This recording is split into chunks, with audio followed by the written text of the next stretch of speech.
We hear a lot of perspectives on the Mankind podcast.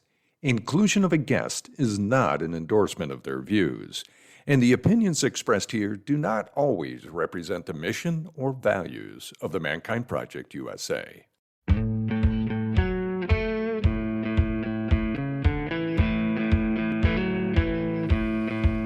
Looks like the rain has gone. Hey everybody, it's Boysen Hodgson with the Mankind podcast.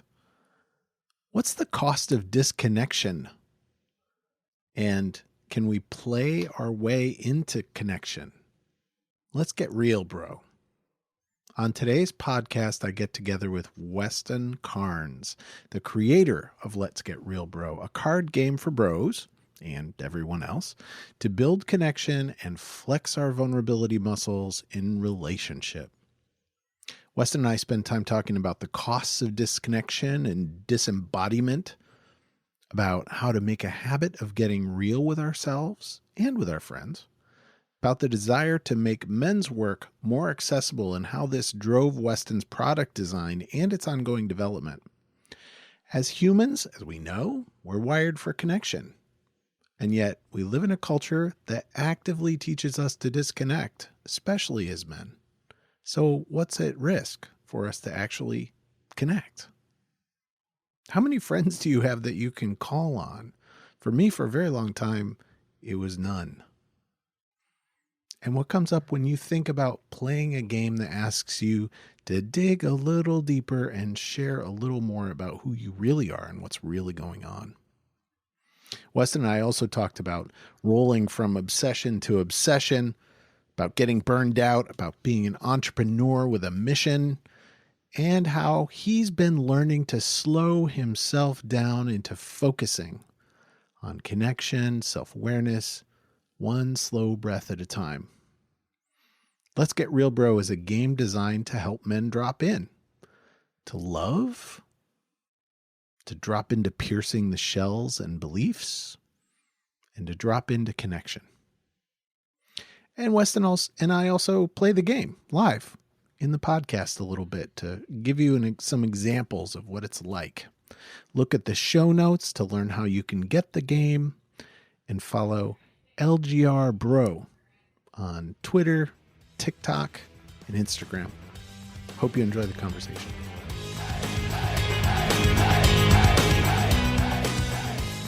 Hey everybody, it's Boysen Hodgson with the Mankind podcast, the podcast where we are setting out to prove that there is more than one way to be a man. And I think we're doing a pretty fine job of proving that. So today I am sitting with Weston Karnes, the creator of a card game called Let's Get Real, Bro, a card game for guys to connect, dig deep, and get real. Weston, thank you for taking some time to be with me today. Of course. Yeah, it's a pleasure. A little surreal. I'm excited to be here. It's definitely a little surreal. So I'm going to start us off with a question that came up just as we were getting into the space here. So Weston, when you look out your window, what do you see? Yeah, I'd love to tell you. Unfortunately, I'm seeing a lot of clouds. The summertime in Seattle has not quite hit. Still in downpour season. And I'm seeing the side of a house. It's a blue, like triangular side with kind of like an array of greens behind it and all sorts of different trees. And then you've got like a third layer of the clouds above. Nice. Thank you. Yeah. Weston and I were checking in as we started to record the conversation. And one of the things that he expressed was that he might look away from the screen, and finding myself connected in this digital way so frequently, I keep noticing that I do that a lot these days too, where I'm disconnecting from the screen and looking out my window where I see the tops of a whole bunch of white sumacs and the top of our fence in the backyard and all the green of New England growing up around me. Weston and I connected, you and I connected first a couple of months ago, and then I disconnected from our conversation for a bit, and we've circled back to it. Thank you for being willing. Because I saw an article about this game called Let's Get Real, Bro, and bought a copy of it and brought it in, and I've played it a couple of times with my family. And first of all, I just want to say thank you for creating this thing. And I'm going to open with a question that's totally not related to see where our conversation goes. What do you think the cost of disconnection is in our culture today, especially for us bros, but more widely, just disconnection? Dang, just starting right, heavy hitter. I feel like I have to sit with that one. It's like, it's big. It's like a big territory to swim in.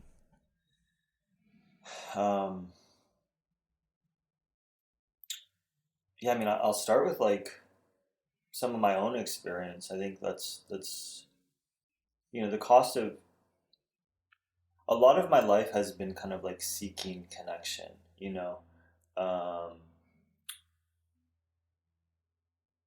And I think even before I even knew what that was, really. Mm-hmm. And I think in many ways,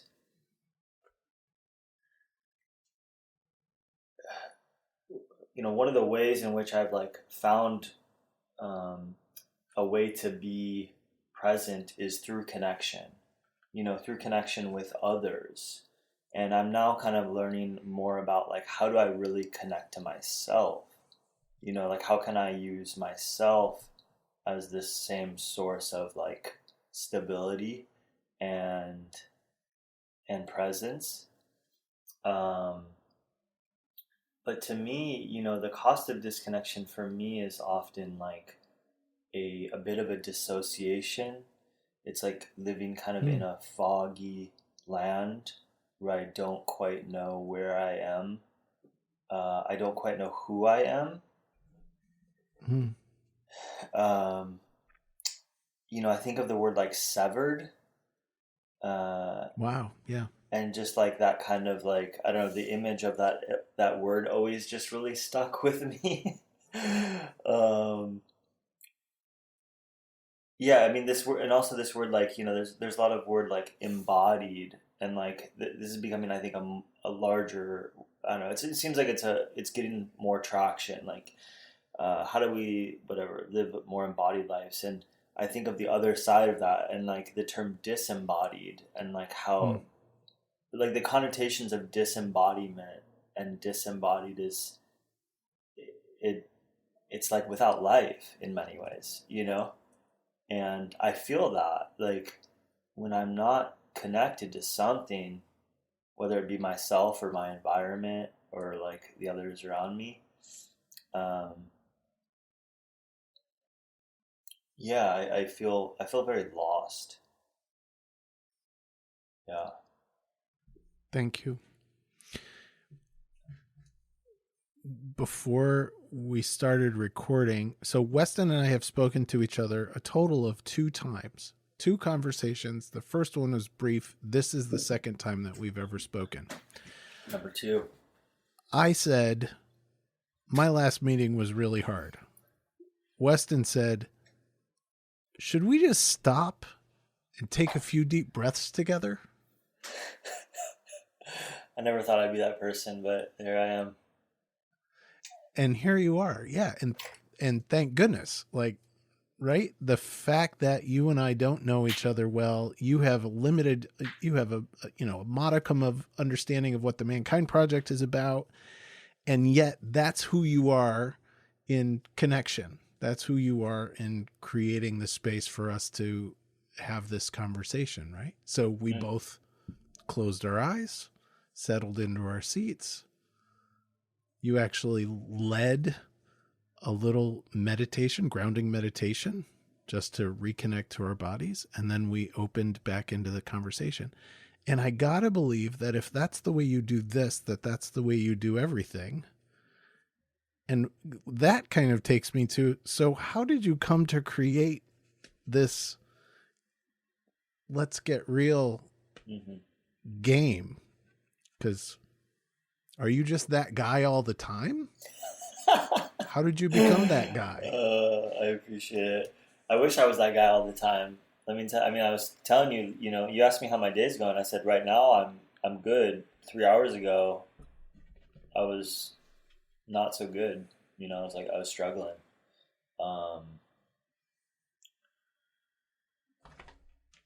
But yeah, there's something of like when I'm in conversation with others, it like allows me to find myself a little bit, and I think like if that doesn't give you a hint at why I made this game, I don't know what is. It's like the kind of culmination of this game is very much like some of what we just spoke of, like my desire for connection and the search for that. And one of the main ways in which finding that over time, I was coming from a place in high school of like a lot of social anxiety, right? A lot of, most of the connection I had was online, which like through video games, like playing with other people where I didn't have to show myself. Like I didn't have to be in person. And that was the only way at which I could really get that. But, over the last 10, 15 years, seeing like the relationships I've developed over time and the connection that I found in those relationships were so much a function of just like one's ability to go there, like one's ability to actually have the conversation of like what's really going on in your life, like what do you hope for, what are your dreams, like what are you struggling with, like, and like what are your hang-ups, like all the territory of the human experience, right? And I sought that out in the relationships that I was developing. I wanted to find people that were doing the same thing. For what reasons I don't know. It's like I feel like there's just these inclinations of where you go and you just follow them, and like sometimes they lead you to where you need to be. And so to build on the last part, I stumbled into men's groups, right?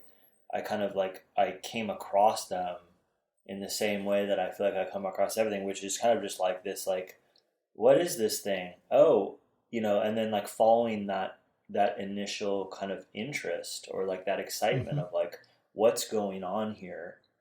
There's something pulling me to it. What is that?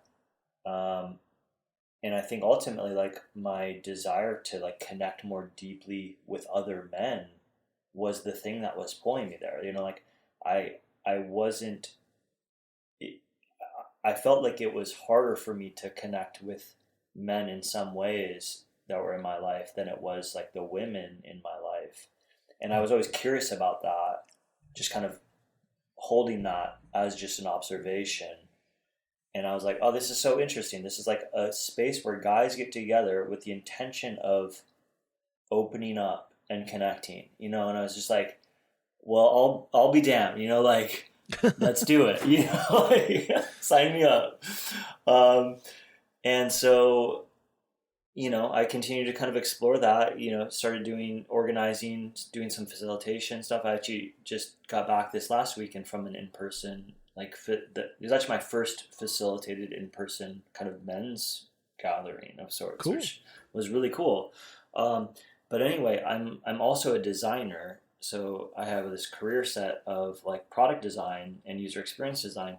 And so, once I started getting more immersed in the world of men's work, and I just always just had this question of like, how do you make this more accessible? Like how do you take the language, the brand, like how do you make something that someone who is not ever going to come to this men's group might actually experience and allow them to get a taste of what I'm experiencing here in these these circles. So that's really like I'd say that's like the stage in many ways of like how this thing came to be. Excellent. That's beautiful. So I'm going to segue into the way the card game is broken up. It's broken up into 3 different types, right? There's level 1 questions, there's level 2 questions, there's level 3 questions. There's an additional card that's called a nudge card, where you can invite somebody to dig a little deeper. It engages with multiple intelligences because it has you write out your responses, so you're not just winging it. You write them out so that you can look at them and share them with the other folk. You got to commit to an answer, right? Yes, even if it's whatever comes up first. And so as I said, I played it with my family because I wanted to just kind of test it out. And the reason why you and I connected is because I was like, holy shit, this could be incredibly effective in starting a men's group and getting a men's group going and deepening a conversation within a men's group. In one word or visual, describe how you feel in this exact moment. Like, that's a level 2 question in the game, right? How many times have I heard something just like that in men's groups, sitting in circle, like, okay, man, take a breath.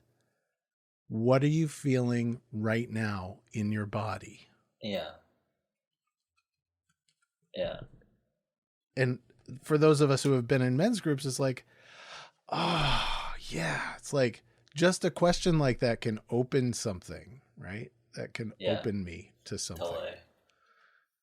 And if you've never been in a men's group, listener, or women's group, or a deep sharing group, right? A group where that is it. So take a moment and in one word, visually describe how you feel.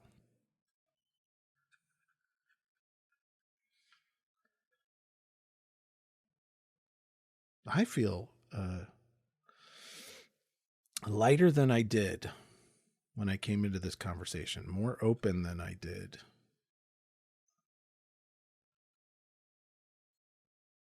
How do I feel? Visually describe. I feel grounded. I feel sense of fear under my solar plexus also. There we go. So visually describe, how do you feel, Weston? I was just going to draw it out. Oh, cool.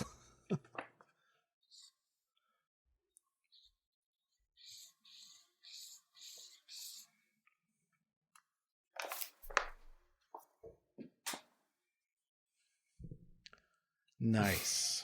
Okay.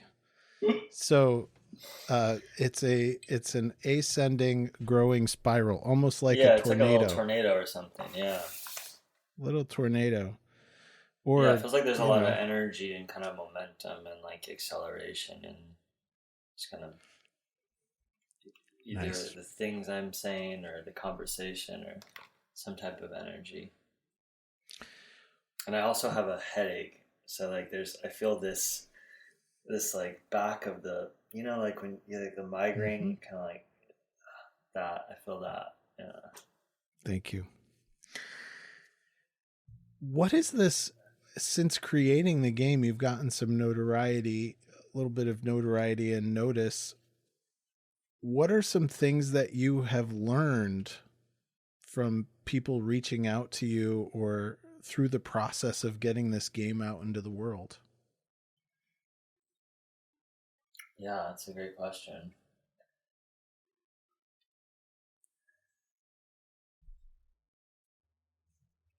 What have I learned? I mean, I've learned a lot about like my own, just like trying to start a business and all the territory that comes with that. I've learned like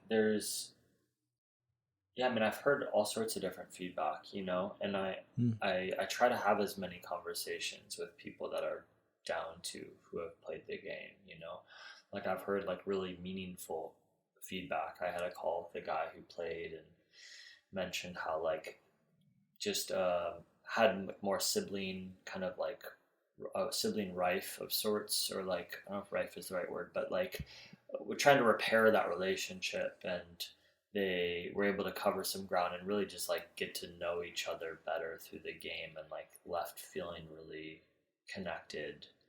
Um,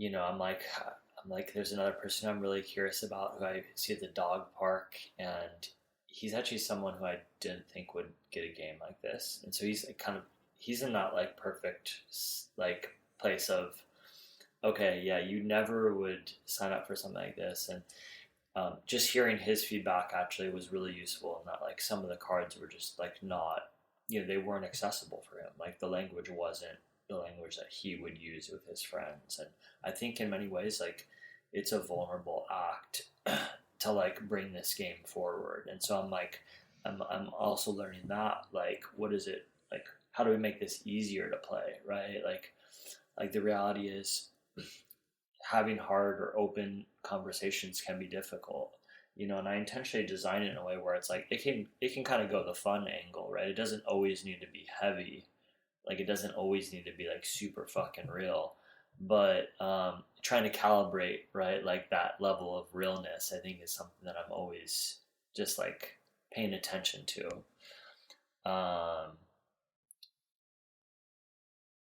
Yeah. Yeah, I think like some general takeaways are like, I think there are a lot of people out there that like really want it, like really want this kind of stuff, but they don't know how to, like they may not have the context to play it in, you know? And I think that's like they may not have the social relationships to play it in, or like they may not have, like, in the same way that like some of these like, men's circles, it's like individual guys are coming to this thing that is in some ways kind of anonymous and like secluded. And some men choose to integrate that kind of more deeply into the rest of their life. But yeah, so there's all like the designer questions for me of like, how do you continue just like, yeah, making this accessible, I guess. Continue to evolve it and make it even more. It kind of, I am going back to the initial question, what's the cost of disconnection? And the follow-up on that is kind of, what is it that we think is at risk in not having these kinds of conversations? Why don't we connect with other people? Yeah. Yeah, what was the first way you framed it? What do we think is at risk if we What's don't at have risk? it? Yeah, what's at risk Yeah. for us? Yeah, I don't know. I'm super curious about that question as well. Like, the reality is like, I I have my own individual experience that I bring to the table, and like for me, what's at risk is a lot. Like what's at risk of not having it is like, I feel like a life that I don't actually feel particularly good in, like a life that doesn't quite feel worth living. Um, and that's just not like, that's not ubiquitous at all. It's like, it's very clear to me that like like the thing that I seek is like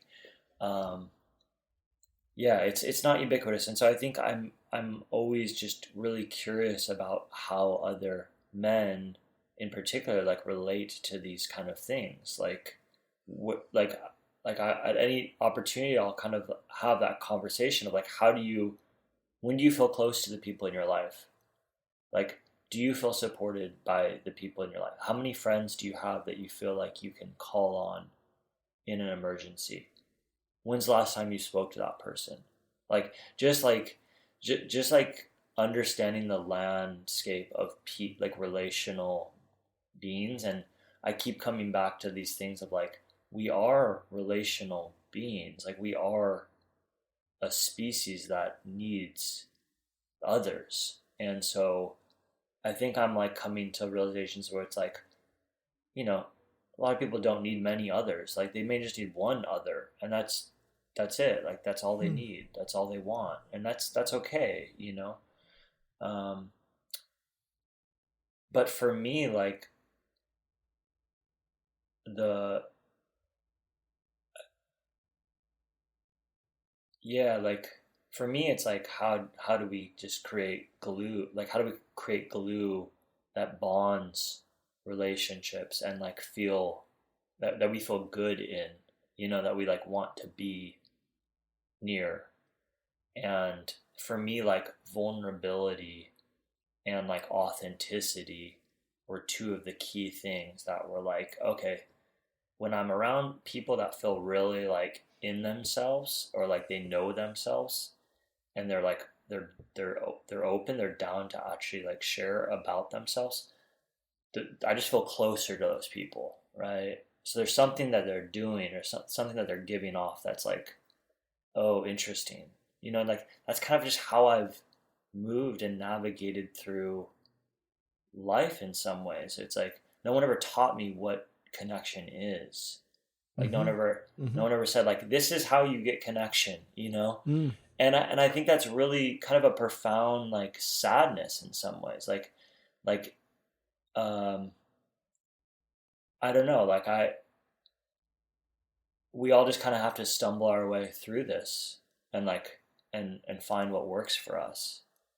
But also there's things out there. There's like known ways that you can like, I think of like the army or like the Navy and like the ways in which they like create trust with inside of teams, through hardships. Yeah, totally. And I'm like, that's really cool. Like, tell me more.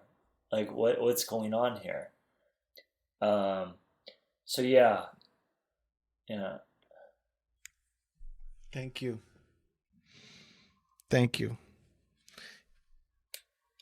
That reflecting back that there's not one way to create connection. There are lots of ways to create connection, and yet they all seem to share some things, right? Like even in Navy SEAL training or the Marine Corps, right?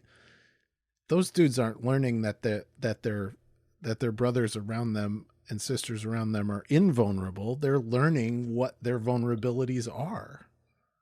And like, that's kind of the point of those incredibly challenging things, is that you learn where our vulnerabilities are, and we're exposed. We're exposed.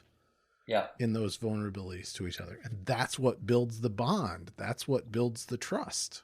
Yeah. In the team. Yeah. Yeah. Totally. Not all the questions in the game, fair listener, are serious. So, Weston, if you had a really lame superpower, what would it be?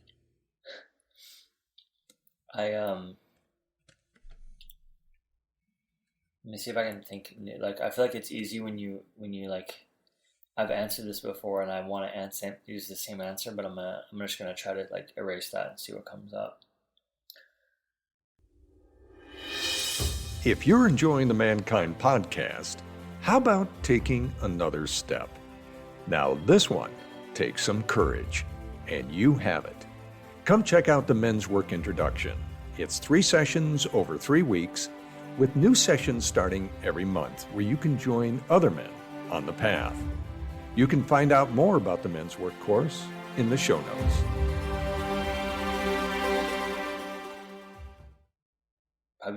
I've been like walking my dog a lot lately. Mm-hmm. And just like, I think it'd have something to do with like a dog treat dispenser. Like I just had like just infinite, and it's kind of like a hassle too, where it's like you have a bag and you gotta like go into the ground. So maybe it's just like, I could just on a whim just create dog treats at the tip of my fingers to like give my dog as I go on walks with her. That's kind of I'd save like $30 a month too, because I wouldn't have to buy dog treats. And dog treats, you'd know. Something that just popped up to me that it's just how about you? Very real. I would have the ability to diagnose house plants. Oh yeah, that's actually great. Yeah, like that, like it's not real world changing or anything, but like Yeah. I repotted a whole bunch of my houseplants 2 weeks ago, and I'm trying to figure out, like, is this one gonna die? Is it gonna Yeah, make it through this totally. traumatic experience? Is it so? If I had the ability to understand I love what was that. going on with I my mean, houseplants, I would. and think about that. What that would mean when you got into nature. You would pretty much just be like in constant conversation with the woods. Oh, I love. Yeah, wow. I totally love that. Yeah. My favorite app on my phone right now is a nature app that when I'm walking these days, I don't remember what it's called. It's called Picture This. When I'm walking these days, I can take pictures of things that I see in the woods, and it's dead on about naming species, and I've heard of that I've one. learned the names of a whole bunch of weeds that I didn't know the names of before. Yeah. What has it been like to see the game spreading out around the world? Like how successful is it? How is it getting out there? Talk more about like just what that experience has been like. Totally. Oh man. I feel like on my good days, it's like so like I'm just like really grateful, you know, just to have the opportunity to create something like this and share it with others. Yeah, I still have no idea where it's gonna go. You know, it's kind of just like one of those things, and um, uh, on my bad days, which actually I haven't had as many lately. On my bad days, it's like a desire for more. You know, it's like it's not enough. You know, it's like I want I want the game to be like more. I want it to be like bigger. I want it to be, and so these are like the kind of like duality of different, you know, and so I'm really trying to work with that, and you know, I noticed there's like things that shift where it's like, okay, if my sole income is a part of this thing, and like that's how I plan to make money, then it's gonna be harder. Like it's like because if there's that financial dependency, then there's just more stress. There's like more tension on the thing, and then you can't maybe be with it as much as like, oh, this is just like this is like a gift, you know, like this is just like this is my gift to the world, you know. And so I'm still kind of in this place where I'm trying to figure out how much to balance, like how much do I bring this in and like go part-time, full-time, like what is the future of this brand, you know, like I definitely would love to like build it beyond just a game, you know, and have it kind of bring more, like really connection is at the core of it, bring more people into deeper connection with themselves and the people in their lives, you know. But yeah, there's like I mentioned before we started, there's just a lot of like unknowns, and trying to like see those unknowns as also just like something to be appreciated, you know, like this thing is not fixed in any way. Yeah. You strike me as, I'm projecting something. I'm projecting something onto you probably, but you strike me as a guy who has a lot of patience, like that edge of like trying to not put too much expectation on it and being open to letting it be what it is rather than trying to force it to be something else. It's so hard. This does not come easy to me. Yeah. This has not come easy to you. Yeah. I you know, I grew up moving from one obsession to the other until I burned myself out. Like that was like my first 20 years of life. It was like soccer, Pokemon, Magic the Gathering, you know, like video games, poker. I mean, poker was kind of the the last one of those, and that ended around age 24. I played poker for like 7 years for a living. Wow. Yeah, and so like I'm of the kind of nature of like I've only ever known 0 or 100 in terms of just like acceleration, and I'm trying to like really be like what's like 45 feel like, you know? Like just that pace where you can like kind of look out the window Uh-huh. and Uh-huh. see what's going on and Ooh. be like, "Oh, this is kind of nice," you know, like yeah. You know a little something about dopamine. Have you read the book Dopamine Nation? There's No, but I'm, yeah, I can tell you about my own personal experience. That's everything I need to know with dopamine, but go ahead. no, Yeah. that's what it reminded me of. So let's talk about the beauties and dangers of dopamine addiction. It's You tell me, you're reading the book. not that from moving from obsession to obsession. And so what did you do? You wanted more connection. You got involved in some men's groups. You discovered something beautiful and vulnerable there. And so you gamified it, which, Yeah, in some ways. Yeah, I mean, I think like you know, after poker, that actually was kind of the period where my obsession kind of moved inward a little bit. I actually just really wanted to understand myself a lot better. And so it was actually one of those obsessions that I just like, soak up talks on YouTube. I was like just reading books and just like soaking things up. I mean, that also was kind of a period of like getting into mindfulness and meditation and just like being just curious about what was going on. But thankfully that was one that I didn't burn myself out on. I did naturally kind of just because that's like you can go that path. You can go infinitely into self growth and whatever, finding the thing. Like there's plenty of ways you can go that path for the rest of your life. But I kind of was just, yeah, just slowed down. I mean, I think that's all it comes down to is like, how do we give ourselves opportunities to slow down? Because it's like when we slow down, that's when we usually understand things better.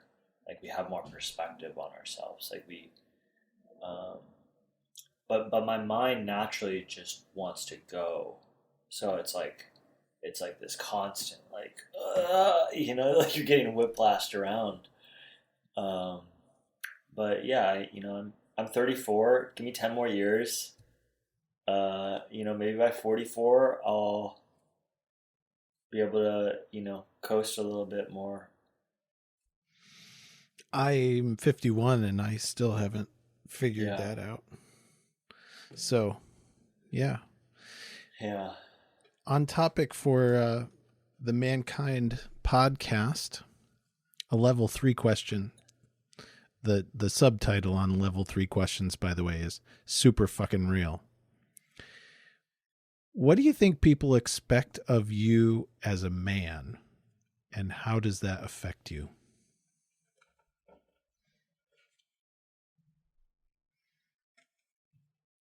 Yeah, that's one of there's like maybe 5 or 10 like masculine kind of like, I mean, as there should be, it's let's get real, bro. So, Yeah. but yeah, that's one of yeah, it's like, it's an interesting, like, you like bringing these questions in that I think are at the core of some of these organizations like Mankind Project. And, they're continually asked, in some ways. Yeah. And it's just like, it's fascinating to me that there's like so many people and so many men out in the world that actually haven't asked, like legitimately asked that question to themselves. And yeah, and just like, I know there's going to be plenty of people that see that card and just like, they respond kind of either half-ass don't really go there, or maybe just like throw the game away, throw the game away.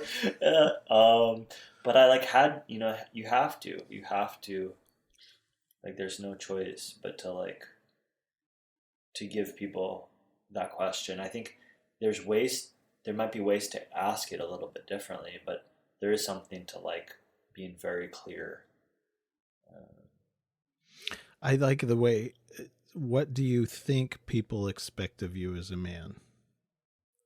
So and how does it affect you? So it brings it back to me. And it's not what do people expect of you as a man? Yeah. It's what do you think Exactly. Yeah. people expect of you as a man, which gets me thinking about my family. The word that I was just going to use was obligations. Opportunities, the things that I do for my family, and what do I think people expect of me, and how I still have these self-imposed expectations about what I think I'm supposed to be, what I think people expect me to be in my family as the man of the house, that are totally based on how my dad was. Yeah, your father's father. Yeah. And how my dad wasn't. You know, like, I have expectations. I think that my wife and I think that my kids expect me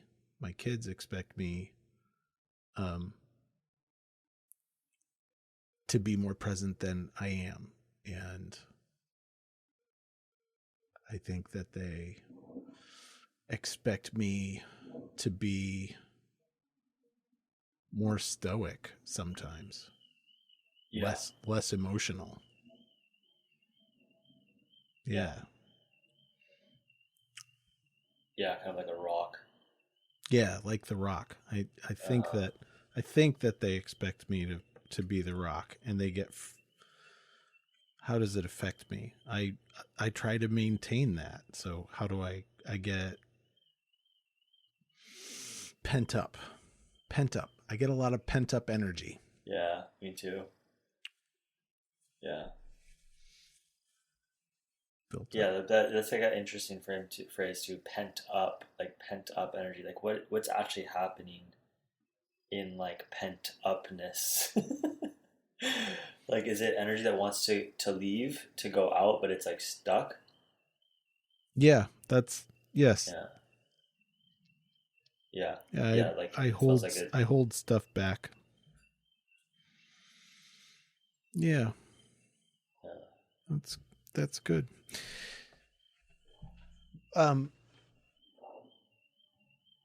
What's the next question? I don't know what the next question is. What are you hoping for out of this creation without expectation? What would a beautiful vision be? Yeah. Yeah, totally. Yeah, I appreciate that question because it's something that I'm really trying to like imagine, you know, trying to like think grand and like and far. For me, the weekend that this like men's gathering, guys getaway, this last weekend was like a really beautiful reminder of why I'm doing any of this. Like it's like those moments of like, yeah, I don't even quite know. I mean, I know you're aware of those moments, but those moments of just like release and like moments of love and compassion and like moments of support, like these are all things that I just like, they really fuel me, and the game, I'm hoping can stoke some of those moments. But I do think there's something to like continuing down that line, continuing to like bring people together, continuing to like support like the opening of individuals and and the deepening of relationships and friendships in people's lives. Like those are all things that really feel at the core of what excites me most. Um, I'm exploring, like there's this organization called Man Cave that I've just been like really, I don't know if you've heard of them, but yeah, they're over in I dig those Australia. dudes. Yeah. Yeah, and I'm just like, these are really like, this is a really cool thing, and I'm like, where is this here? Like, where is this in the States? I haven't found it yet. But Right. I'm just like, oh, well, like, I'm exploring like a kid's version of the game or an all ages version that might be able to get used in schools and education systems and families that maybe aren't quite as, I don't know, the current game might be a little bit too much. Um, but yeah, like I think to answer that, it's like I don't really know. I think the mission itself is very like is clear to me, and it's really just to support um, men in connecting more deeply with themselves and the people in their lives. Um, like that to me feels like the core of this thing, and so you can go so many different ways with that. Um, but I'm also just asking myself the questions of like, what do I want? Like Mm. this also is a very difficult question to ask, especially when you're trying to build a business around. It's like sometimes the correct business strategy might not be the actual direction to go if there's something different that you want. Like, what do you actually want to create? Mm. And so I've been trying to kind of like think broad and far, but also ask myself like what excites what excites me here. Mm-hmm. I like creating, and I think that's part of the difficulty that I'm in now, which is like there's all this energy creating and building the game, and now it's like it's all shifted, right? It's all to like getting people to play the game, marketing the game, advertising, all this stuff, and it's just like, oh man, this is hard. It's a different energetic space, right? It is, yeah, yeah. So I'll just ask you straight up then. And then I'll ask you again in a couple of times. So what do you want, Weston? Yeah, actually, huh.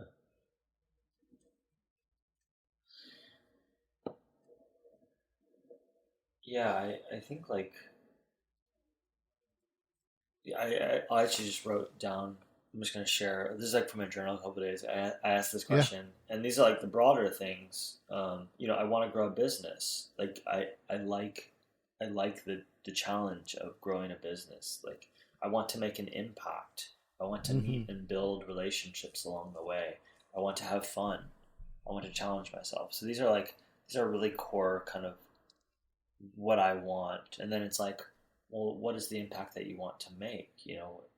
Who are the people that the relationships you want to find? And I think that's where it comes back to like,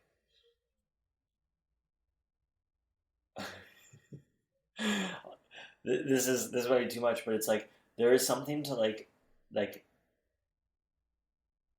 those aha moments that Mm-hmm. men have, that guys have, and that might be like there were a couple of those over the weekend, but it's like those are the moments that like something's either pierced, right? Like Yeah. like a belief system is like kind of like, okay, that's not quite what, or a new way of being is just kind of like tapped into, or a new type of relationship is seen.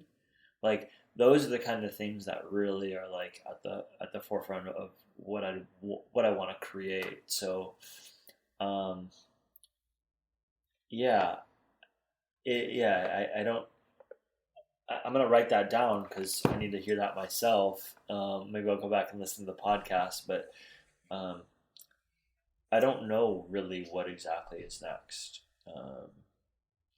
Yeah, and learning to be okay with that. I think like that to me is like part of what I'm need, like what the universe is asking me to learn right now.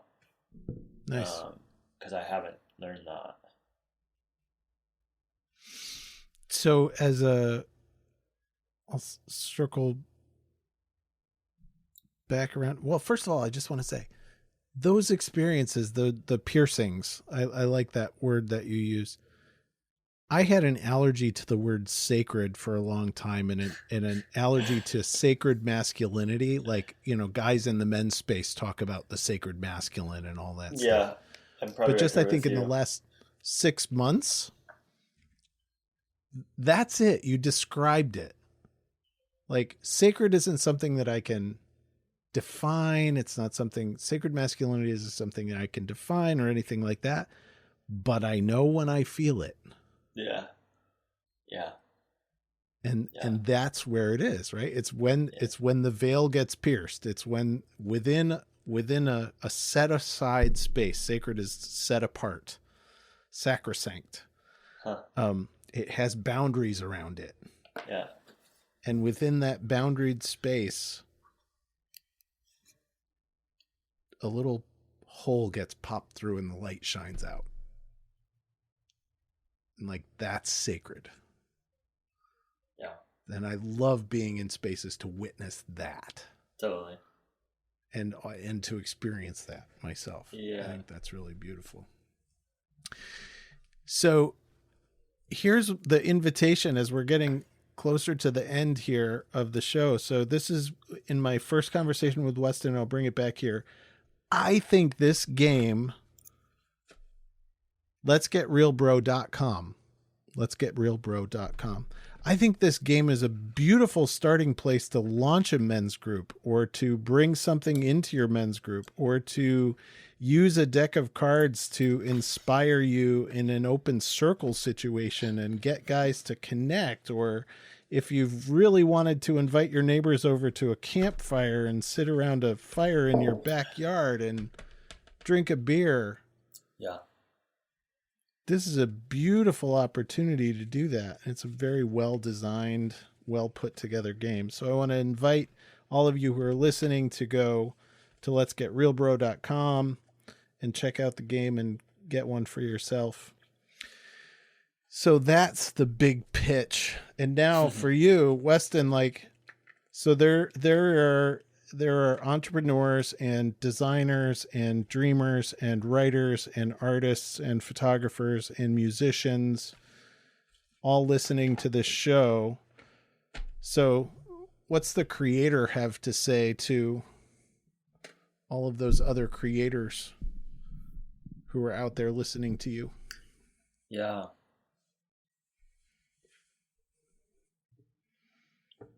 I like the question.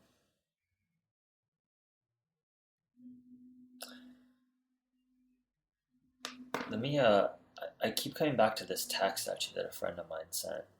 She's one of my dear, one of my close friends. I don't think she'll mind me reading this. But yeah, this just feels, I keep coming back to this.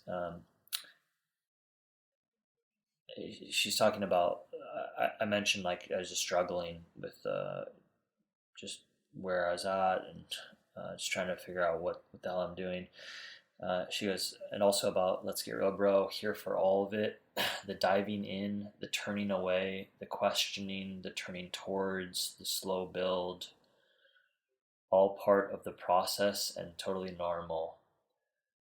Slow and low. And then the last thing she said was keep going. And I just keep coming back to that, that statement of just keep going.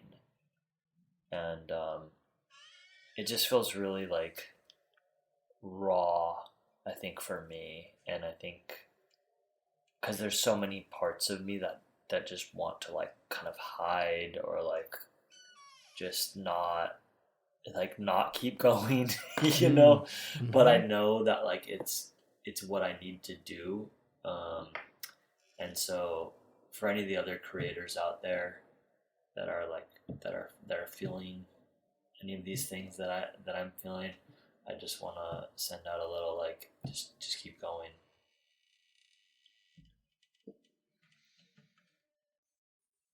Thank you. Just keep going. So I've been with Weston Karnes, the creator of Let's Get Real Bro. Weston's out there. Where else can folks find you besides through your website? Yeah, the website. I'm also, if you're on Instagram or TikTok, it's just LGR Bro is the handle. Yeah. LGR Bro on Instagram or TikTok. Go find Wes. He has these conversations with lots of different folks where he just gets someone in a room and asks them a question from the game and listens for what comes up. And I guess my invitation to everybody is, who is it that you need to reach out to just to ask them a real question about what's going on in their lives? Who is it that you need to reach out to today to ask them a real question about what's going on in their lives? That could be your point of connection. Thank you, Weston, for being here. I've enjoyed the time. Thank you so much, Poison. This has been another episode of the Mankind Podcast, produced in association with the Mankind Project USA. We have been your hosts, Paul Newell, Boyson Hodgson, and myself, Brandon Clift, and we want to thank our guests for joining us today and imparting their wisdom from their experiences in this amazing journey called life. If you want to find out more about today's guests and support them in their mission, you can find links to them in the show notes. Now, if you have found gold and insights that you believe could benefit your loved ones and those you care about, be sure to share it with them. And of course, we are always grateful for a rating and review of the show on iTunes. Now, we've got to give special thanks to our back-end team, producer, editor, and audio ninja for the show, Michael J. Russer, and Don Huff, who takes care of our graphics and promotions and pretty much makes us look pretty. So, of course, thank you, Don. Now, above all else, we've got to thank you, the listener, because through your attention and your support, you have made it possible for us to let men all over the world know that they are not alone and that there is more than one way to be a man. And if something in this episode has touched you, then perhaps it is the call to action to get involved in men's work. With live trainings happening constantly and in-person trainings happening all over the world, the Mankind Project definitely has something for you. Now, if you've enjoyed the music in this episode and all of our episodes, be sure to check out Jim Donovan and the Sun King Warriors. I have links to them in the show notes. And lastly, just know, what it means to me to be a man is completely different than what it means for you. What it means for Paul, what it means for Boyson, that is the beauty of this journey. So if you are looking for guidance, support, and community as you begin to unpack and dive deeper into your men's work journey, then you know where to find us. Same place, same time, next week. Lots of love. We'll see you then.